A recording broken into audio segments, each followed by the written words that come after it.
राधे राधे, हरे कृष्णा।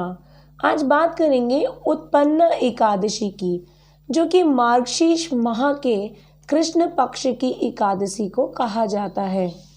यह व्रत शंखोद्वार तीर्थ में स्नान करके भगवान के दर्शन करने से जो फल प्राप्त होता है उसके बराबर पुण्य मिलता है।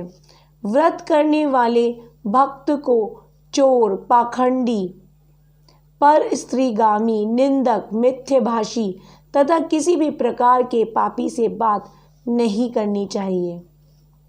उत्पन्ना एकादशी की व्रत की कथा। युधिष्ठिर कहने लगे कि हे भगवान, आपने हजारों यज्ञ और लाखों गौदान को भी एकादशी के व्रत के बराबर नहीं बताया। सो यह तिथि सब तिथियों में उत्पन्न कैसे बताई जाती है? भगवान कहने लगे, हे युधिष्ठिर, सतयुग में मुर नाम का दैत्य उत्पन्न हुआ। वह बड़ा बलवान और भयानक था।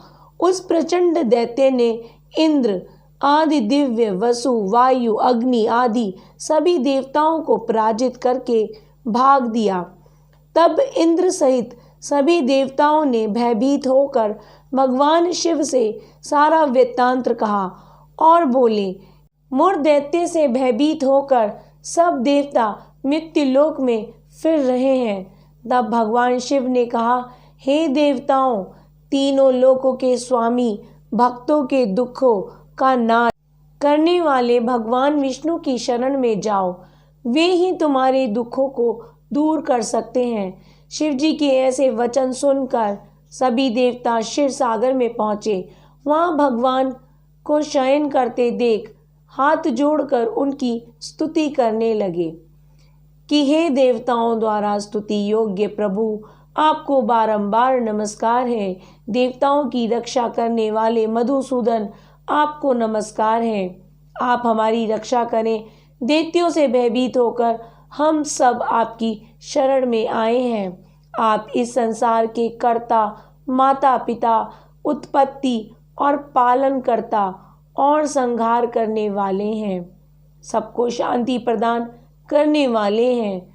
आकाश और पाताल भी आप ही हैं।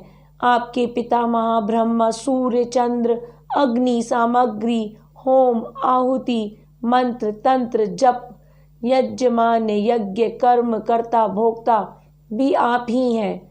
आप सर्वव्यापक हैं। आपके सिवा तीनों लोकों में चर तथा अचर कुछ भी नहीं है। हे भगवान, दैत्यों ने हमको जीतकर स्वर्ग से भ्रष्ट कर दिया है और हम सब देवता इधर उधर भागे भागे फिर रहे हैं। आप उन दैत्यों से हम सब की रक्षा करें। इंद्र के ऐसे वचन सुनकर भगवान विष्णु कहने लगे कि हे इंद्र, ऐसा मायावी दैत्य कौन है जिसने सब देवताओं को जीत लिया है? उसका नाम क्या है?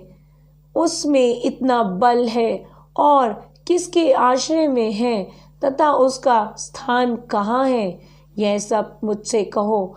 भगवान के ऐसे वचन सुनकर इंद्र बोले, भगवान, प्राचीन समय में एक नाड़ीजंग नाम राक्षस था। उसके महापराक्रमी और लोक विख्यात मुर नाम का एक पुत्र हुआ।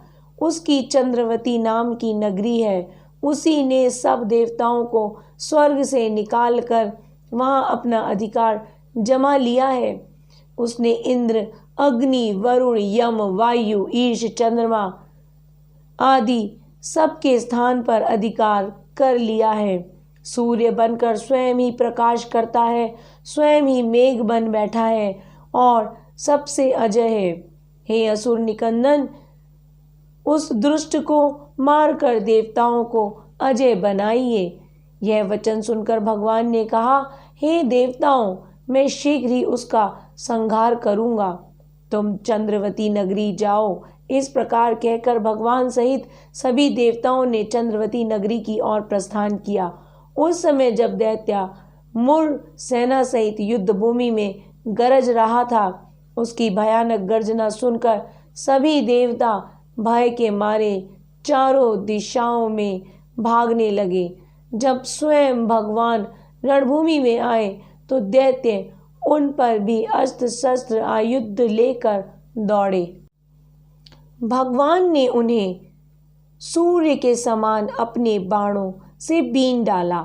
बहुत से दैत्य मारे गए, केवल मुर बचा रहा। वह अविचल भाव से भगवान के साथ युद्ध करता रहा। भगवान जो जो भी तीक्ष्ण बाण चलाते वे उसके लिए पुष्प सिद्ध होते। उसका शरीर छिन्न भिन्न हो गया, किंतु वह लगातार युद्ध करता रहा। दोनों के बीच मल्ल युद्ध भी हुआ। 10,000 वर्ष तक उनका युद्ध चलता रहा, किंतु मुर नहीं हारा। थक कर भगवान बद्रिका आश्रम चले गए। वहाँ हेमवती नामक सुंदर गुफा थी। उसमें विश्राम करने के लिए भगवान उसके अंदर प्रवेश कर गए। यह गुफा 12 योजन लंबी थी और उसका एक ही द्वार था। विष्णु भगवान वहाँ योग निद्रा की गोद में सो गए। मोर भी पीछे पीछे आ गया और भगवान को सोया देखकर मारने को उगत हुआ। तभी भगवान के शरीर से उज्जवल कांतिमय रूप वाली देवी प्रकट हुई। देवी ने राक्षस मोर को ललकारा, युद्ध किया और उसे तत्काल मौत के घाट उतार दिया। श्री हरि जब योग निद्रा की गोद से उठे तो सब बातों को जानकर उस देवी से कहा कि आपका जन्म एकादशी के दिन हुआ है, अतः आप उत्पन्न एकादशी के नाम से पूजित होंगी।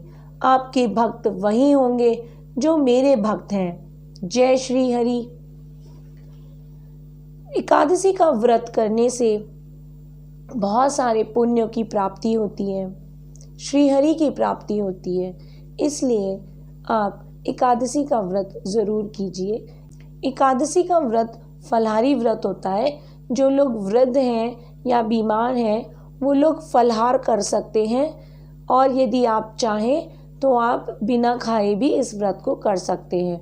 और इसका पारण द्वादशी के दिन किया जाता है। इसी के साथ राधे राधे, हरे कृष्ण, हरि बोल।